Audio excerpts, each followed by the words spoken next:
তোমরা যারা অলৌকিক গল্পটি বুঝতে পারছো না, আজকে টেস্ট বই থেকে আমি টিউশনে আমার ছাত্রদের যেভাবে বুঝিয়ে দিই, লাইন বাই লাইন তোমাদের আমি বুঝিয়ে দেবো। দেখো, এই অলৌকিক গল্পটির রচয়িতা হলেন কর্তা সিং দুগ্গাল। এই কর্তা সিং দুগ্গাল এই গল্পটি পাঞ্জাবি ভাষায় লিখেছিলেন, কিন্তু পরবর্তীতে এই গল্পটি বাংলা ভাষায় ভাষান্তর করেন অনিন্দ্য সৌরভ। ঠিক আছে। গল্পের সূচনা, কর্তা সিং দুগ্গাল তখন ছোট।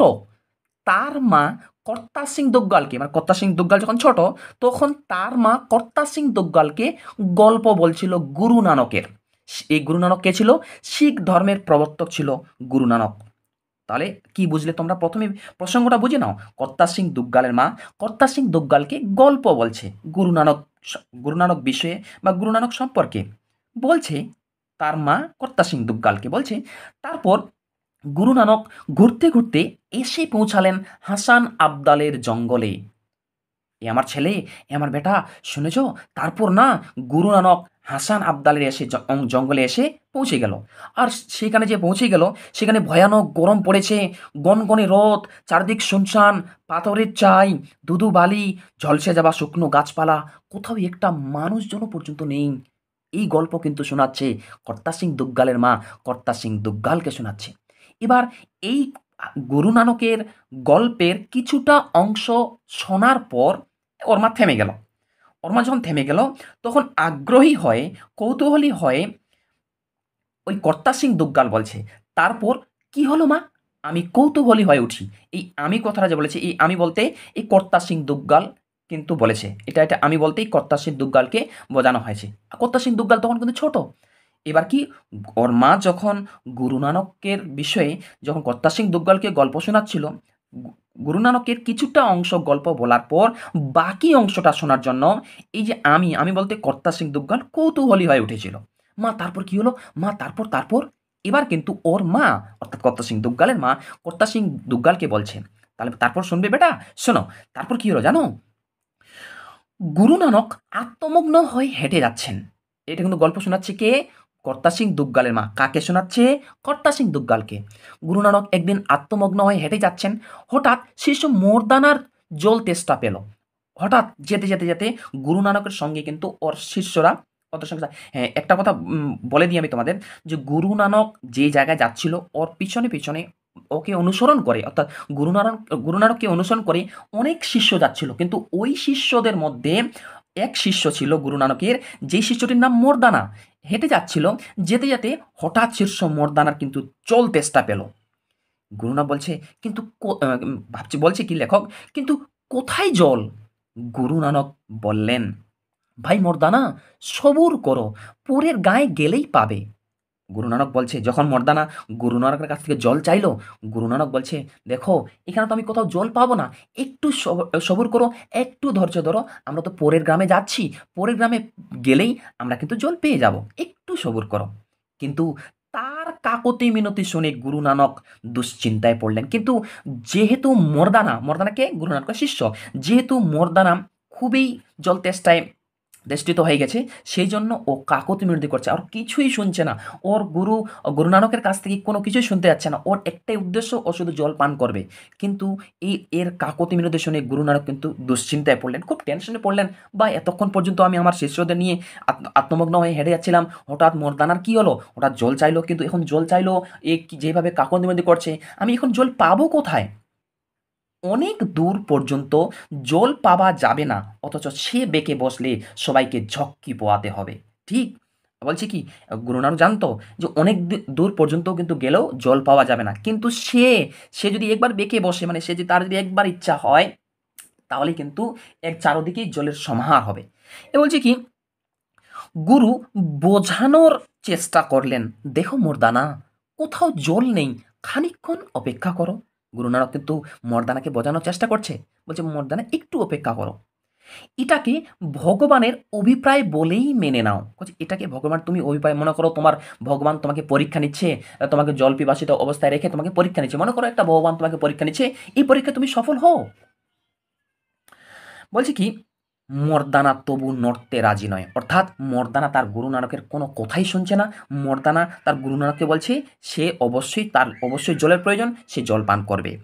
সেখানেই বসে পড়ে। তাহলে গুরু নানক কিন্তু আত্মমগ্ন হয়ে যে শিষ্যদের নিয়ে হেঁটে যাচ্ছিলেন, যেতে যেতে হঠাৎ কিন্তু মর্দানা ওইখানে ধপ করে বসে পড়ল, কিন্তু আর যেতে পারল না। এগুবার আর উপায় নেই, গুরু গভীর সমস্যায় পড়লেন। এবার গুরু নানক দেখছে যে আমার অন্যান্য শিষ্যরা আমার সঙ্গে যেতে প্রস্তুত থাকলেও গুরু নানক এই জলের তেষ্টায় আর তো যেতে পারছে না। তো ফলেই তো স্বাভাবিক ব্যাপার যে গুরু নানক সমস্যায় পড়বে। এ বলছি কি, মর্দানার একঘেয়েমি দেখে হাসি পেলেও সেই সঙ্গে বিরক্ত হলেন। মানে গুরু নানক মর্দানা যদি একঘেয়েমি করছে, একঘেয়েমি বলতে কি, ওর তো মনে একটাই উদ্দেশ্য, একটাই চাচ্ছে যে সে জল পাবে। কিন্তু এটা দৃশ্য দেখার পর গুরু নানক যদিও একটু বিরক্ত হলেন, কিন্তু হাসিও পাচ্ছে তার। পরিস্থিতি দেখে ধ্যানে বসলেন তিনি। এবার কি করবে গুরু নানক, কি কাজ করবে বলতো? কিছু তো জল পাওয়া যাবে না। অর্থাৎ এই পরিস্থিতিটা দেখে যে পরিস্থিতি বলতে কোন পরিস্থিতি, মর্দানা যে বলছে গুরুর কাছ থেকে তার কাছে জল নেবেই, এই জল তাছাড়া তারপর সেখানে কোনো জল ছিল না। এই পরিস্থিতি দেখে গুরু নানক কিন্তু ধ্যানে বসলেন। চোখ খুলে দেখেন, মানে মর্দানা যখন ধ্যানে বসলেন, ধ্যান থেকে ওঠা চোখ খোলার পর দেখেন কি, মর্দানা তেষ্টার চোটে জল ছাড়া মাছের মতো ছটফট করছে। আচ্ছা, একটা একটা মাছকে, জীবন্ত মাছকে তোমরা যদি জল থেকে তুলে ডাঙ্গায় নিয়ে আসো, তাহলে কেমন ও জলের অভাবে কেমন ছটফট করবে? ওরকম জলের সমস্যায়, জলের অভাবে মর্দানাও কিন্তু ছটফট করছে। এই দৃশ্য দেখলেন কিন্তু গুরু নানক ধ্যান খোলার পর। আচ্ছা বলো তো, এই গল্প কে কাকে শোনাচ্ছে? মনে রাখবে, এই গল্প কর্তা সিং দুগ্গালের মা কর্তা সিং দুগ্গালকে শোনাচ্ছে। এবার বলছি কি, সদ্গুরু তখন ঠোঁটে হাসি ফুটিয়ে বলেন, ভাই মর্দানা, এখানে পাহাড়ের চূড়ায় বলিকান্দারি নামে এক দরবেশ কুটির বেঁধে থাকেন। ওর কাছে জল পেতে পারো। এ তল্লাটে ওর কুঁয়ো ছাড়া আর কোথাও জল নেই। তখন এইবার কিন্তু একটা বুঝতে হবে, ওই যে ধ্যানে বসেছিল গুরু নানক, ধ্যান করে কিন্তু তিনি জানতে পেরেছিলেন বা ধ্যান করে তিনি উপলব্ধি করতে পেরেছিলেন যে এই যে এর পাশেই এক তল্লাটে একটা বলিকান্দার নামে দরবেশ থাকে, আর ওই পাহাড়ের চূড়ায় কিন্তু সে থাকে।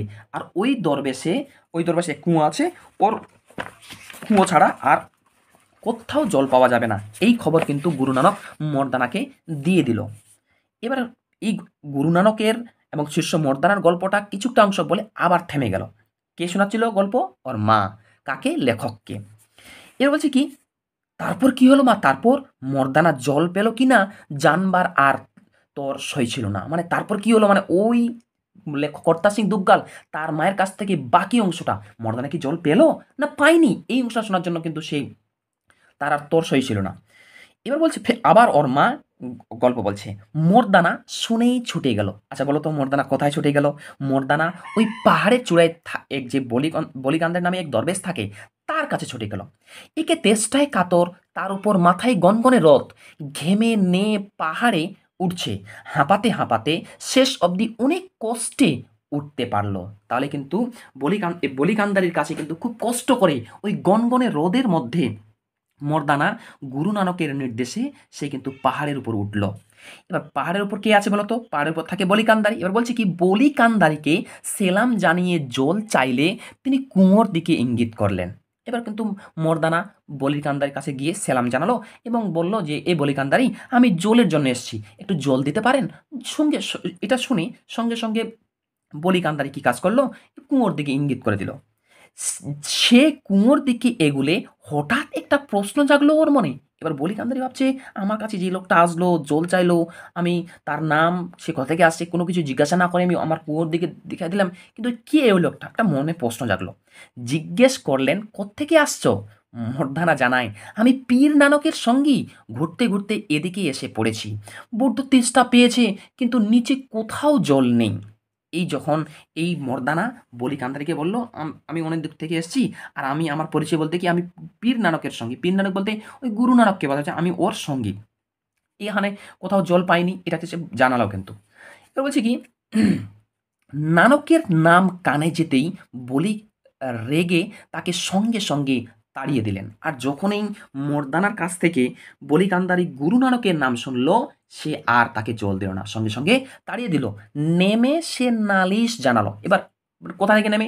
ওই পাহাড় থেকে নেমে সে গুরু নানককে কিন্তু কি, সে নালিশ জানিয়ে দিল যে, আপনি যার কাছে আমাকে পাঠিয়েছিলেন, সে তো আমাকে জল দিল না, আপনার কথা শুনলো যখন তো রেগে গেল আর জল দিল না।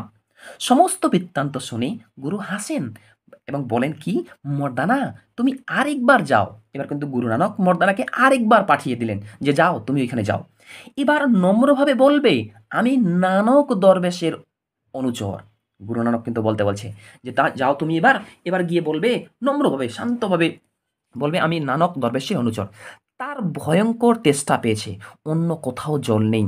ক্ষোভে দুঃখে বিড়বিড় করতে করতে সে আবার গেল। এবার কি কাজ করবে, যেহেতু ওর গুরু নির্দেশ করেছে যে এবার তুমি প্রথমবার গিয়েছিলে, এবার তুমি দ্বিতীয়বার আরেকবার যাও, এবার গিয়ে এবার তুমি এটা বলবে যে আমি নানক দরবেশের অনুচর। এবার কি কাজ করবে, ওই খুব দুঃখ করে কষ্ট করে সে তো বুঝতে পারছে যে আমি যদি পাহাড়ের উপর উঠি আর এই কথাটা বলি তবেই তো জল পাবো, তাই না? সে কিন্তু আবার গেল। কিন্তু বলি কান্দারি আমি কাফেরের শিষ্যকে এক গন্ডুস জলও দেব না বলে এবারও তাড়িয়ে দিল, মানে দ্বিতীয়বারও বলি কান্দারি তাকে তাড়িয়ে দিল। মর্দানা এবার যখন ফিরলো, মানে এবার ফিরলো বলতে কি, মর্দানা দ্বিতীয়বার বলি কান্দারির কাছে গেল, ওইখানে গিয়ে আবার বলি কান্দারি মর্দানাকে ফিরিয়ে দিল। মর্দানা আবার নিচে চলে আসলো। মর্দানা যখন এবার নিচে চলে আসলো তখন রীতিমতো করুণ অবস্থা। এটা স্বাভাবিক ব্যাপার, মর্দানা তো জল তেষ্টায় কাতর ছিল, করুণ অবস্থা তো হবেই। গলা শুকিয়ে ফেটে যাচ্ছে, দরদর করে ঘামছে, বেশিক্ষণ বাঁচবে কিনা সন্দেহ। গুরু নানক সব শুনে মর্দানাকে জয় নিরঙ্কার বলে ওর কাছে আর একবার যেতে বললেন। এবার কিন্তু মর্দানা দ্বিতীয়বার যখন ঘুরে আসলো, দ্বিতীয়বারও বলিকান্দারি মর্দানাকে কিন্তু বলিকান্দারি সরি বলিকান্দে না মর্দানা গুরু নানককে এসে বলে দিল যে আপনি আমাকে দ্বিতীয়বার পাঠালেন, দ্বিতীয়বার গিয়ে বললাম কিন্তু আপনার নাম শুনেই তো আমাকে সে তাড়িয়ে দিল। এবার বলছে কি যে বলছে গুরু নানক বলছে তুমি আরেকবার যাও, এবার গিয়ে তুমি এই জয় নিরঙ্কার শব্দটি বলবে। আদেশ অমান্য করতে না পেরে সে ফের রহনা দিল। যা অবস্থা, হয়তো পথেই প্রাণটা বেরিয়ে যাবে। তিনবারের বার চূড়োয় পৌঁছে মর্দানা ওর পায়ে লুটিয়ে পড়ে। এবার কিন্তু তিনবার গুরু নানকের নির্দেশে মর্দানা এবার তিনবার কিন্তু ওই বলি কান্দারির কাছে গেল পাহাড়ের উপর উঠে। এবার যখন গেল তখন আর কোনো কিছুই বলল না মর্দানা, সঙ্গে সঙ্গে বলি কান্দারির পায়ে একদম পাগুলি চেপে ধরেছে। ক্রুদ্ধ ফকির এবারও কাকতি অগ্রাহ্য করলেন। ওই নানক নিজেকে পীর বলে জাহির করে অথচ চিলার জন্য সামান্য খাবার জলও জোগাড় করতে পারে না। বলি কান্দারি যথেচ্ছ গালাগাল করতে লাগলেন। এবার তৃতীয়বার গিয়ে যখন বলছে তখন বলি কান্দারি বলছে কি, মর্দানাকে বলছে হ্যাঁ ওই নানক নিজেকে পীর বলছে, আবার তার চেলা, চেলা বলতে মর্দানার কথা বলছে, তার চেলার জন্য সামান্য জলও ম্যানেজ করতে পারছে না, ব্যবস্থা করতে পারছে না। মর্দানা নেমে এসে গুরু নানকের পায়ে মূর্ছিত হয়ে পড়ল। আর মূর্ছিত কথা অর্থ হচ্ছে কি একদম জ্ঞানহীন, শরীরের মধ্যে শক্তি নেই, জ্ঞান নেই, আর কোনো কিছুই নেই। মর্দানা একদম তৃতীয়বার ফিরিয়ে দিল। মর্দানা যখন বলিকান্দের তৃতীয়বারকে ফিরিয়ে দিয়ে একদম গুরু নানকের পায়ে এসে মূর্ছিত হয়ে পড়ে। পিঠে হাত বুলিয়ে সাহস জুগিয়ে উনি তাকে সামনের পাথরটা তুলতে বললেন। তারপরে গুরু নানক কি কাজ করলেন যে দেখো মর্দানা যাও, এই যে তোমার সামনে যে পাথরটা দেখতে পাচ্ছ এই পাথরটা গিয়ে তুমি তুলো। পাথরটা তোলা থেকে জলের ঝর্ণা বেরিয়ে এলো। আর যেই পাথরটি তুলল সঙ্গে সঙ্গে পাথরটি থেকে জলের ঝর্ণা কিন্তু বেরিয়ে এলো। নিমেষেই চারিদিকে থই থই। ঠিক সেই সময় বলি কান্দারির জলের দরকার হয়েছে। দেখেন কুয়োয় একটু জলও নেই, উনি রীতিমতো হতভম্ব। আর ঠিক সেই সময় বলি কান্দারির কিন্তু জলের প্রয়োজন হয়েছে। এবার বলো তো বলি কান্দারির যদি জলের প্রয়োজন হয় সে জলের সন্ধানে কোথায় যাবে, কুয়োর পাশে। আর বলি কান্দারি তার কুয়োর পাশে গিয়ে দেখছে তার কুয়োয় একটুও জল নেই, অথচ নিচে অঢেল জলের স্রোত দেখা যাচ্ছে। এ বলছি কি যে এবার এটা শুনে কিন্তু এটা দেখে, এই দৃশ্য দেখে নিচে জল কিন্তু তার কুয়োয় একদম জল নেই, এটা দৃশ্য দেখে ও কিন্তু হতভম্ব হয়ে গেল। এই উনি বলতে কার কথা বলা হয়েছে, বলি কান্দারির কথা। ওদিকে নিচে জলস্রোত দেখা দিয়েছে। বলি কান্দারি দেখলেন গুরু নানক দূরে বাপলা তলে অনুচর সহ বসে রয়েছেন।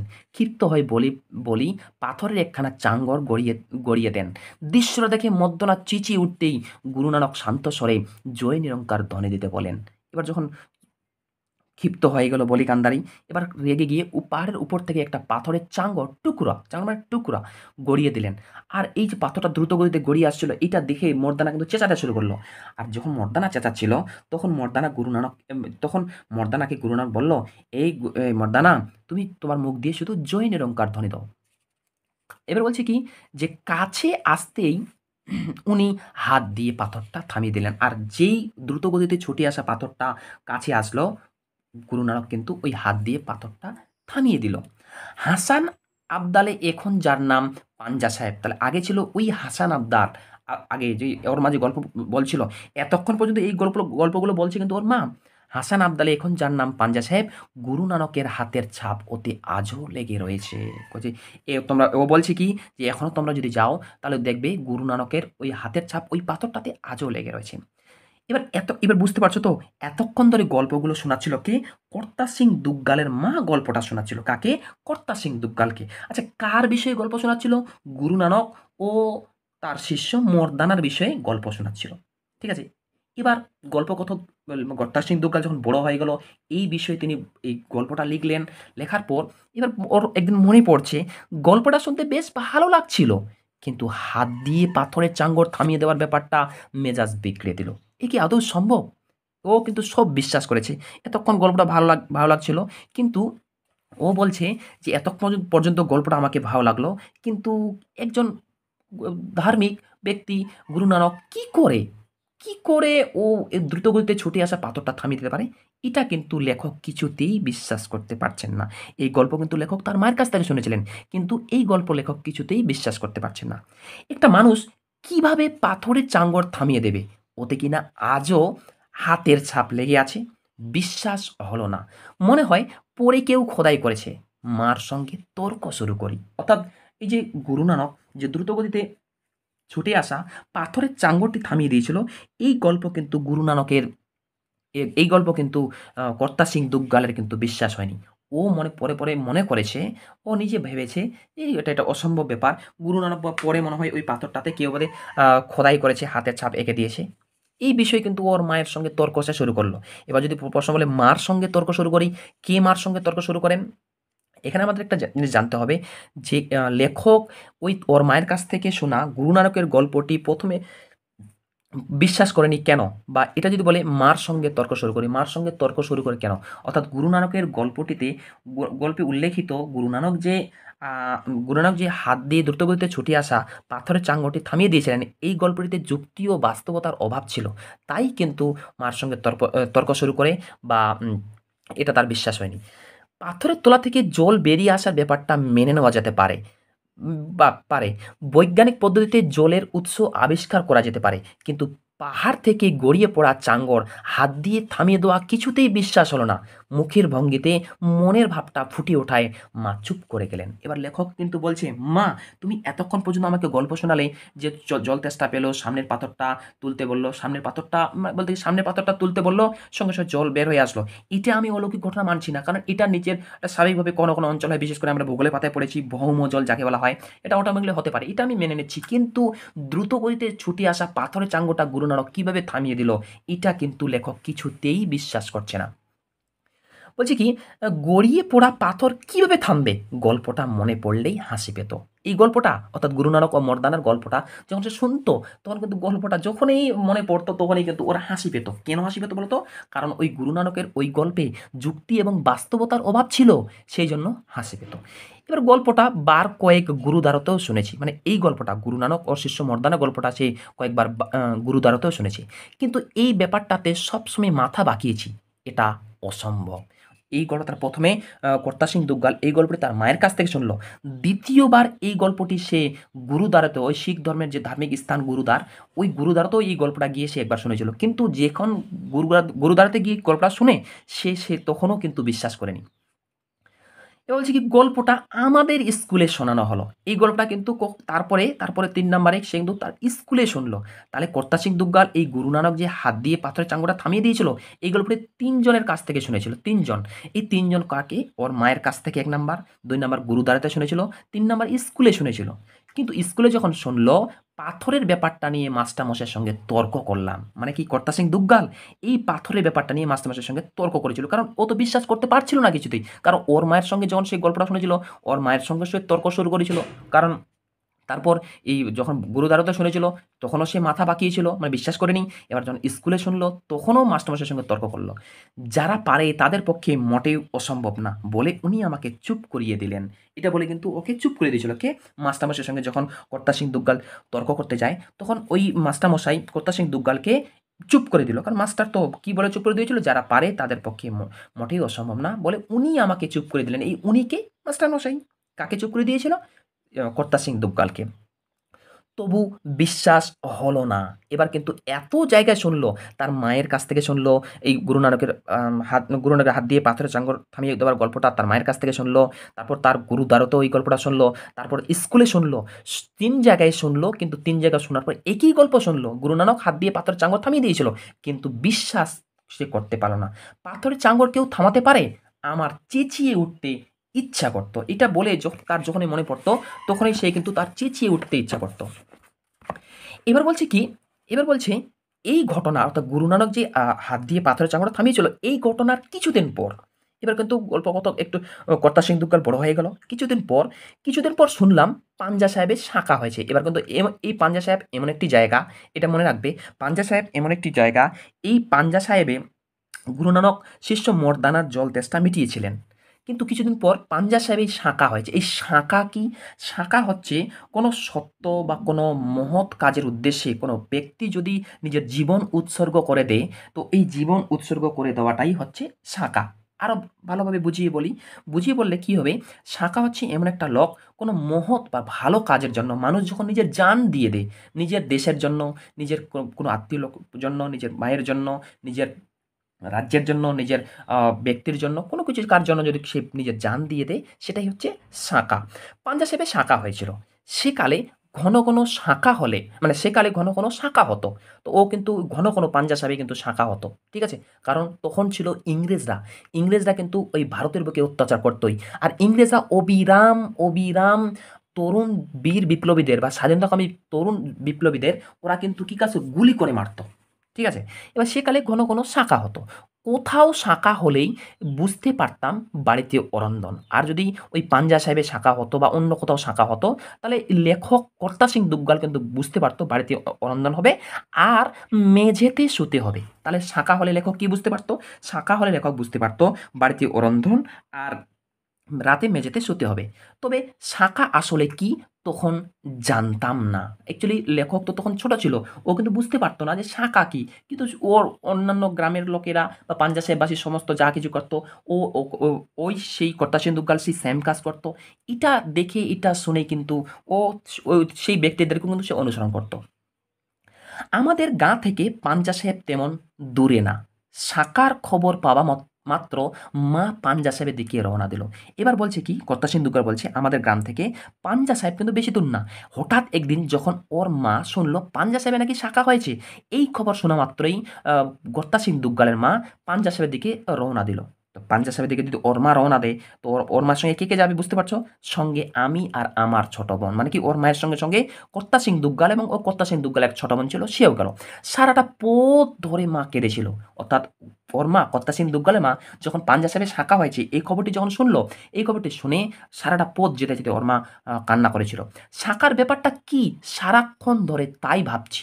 পাঞ্জা সাহেবে পৌঁছে এক আশ্চর্য ঘটনার কথা জানতে পারি। এবার কর্তা সিং দুগ্গাল, তার ছোট বোন, তার মা যখন পাঞ্জা সাহেবে গেল, ওইখানে গিয়ে সে একটা আশ্চর্যমূলক ঘটনা জানতে পারলো। বুঝতে পারতো? দেখো ভিডিওটি অনেকটা বড় হয়ে যাবে। এটি পার্ট 1 থাকলো। তোমরা যদি কমেন্টে লিখেও স্যার আপনি পার্ট 1টি বুঝিয়ে দিলেন, পার্ট 2টা আপনি বানান। তোমরা যদি কমেন্টে করে আমাকে বানাতে বলো, আমাকে বুঝিয়ে দিতে বলো, তাহলে আমি এই পার্ট 2টা আমি তোমাদের বুঝিয়ে দেবো। ঠিক আছে? Thanks for watching. অবশ্যই মনে রাখবে, আমি টিউশনে আমার ছাত্রদের যা কিছু নোটস লেখে সব কিছু আমার ইউটিউব চ্যানেলে আপলোড করি। এরকম প্রশ্ন উত্তর সাজেশন পাওয়ার জন্য আমার ইউটিউব চ্যানেলটি সাবস্ক্রাইব করো এবং পাশের বেল আইকনটি প্রেস করে অল বোতামটি ক্লিক করে দাও। এত কষ্ট করে আমি তোমাদের গল্পটি বুঝিয়ে দিলাম, তো তার জন্য একটা তো অবশ্যই লাইক দিতেই হয়। তাহলে এক্ষুনি ভিডিওটি একটি লাইক দিয়ে দাও। Thanks for watching.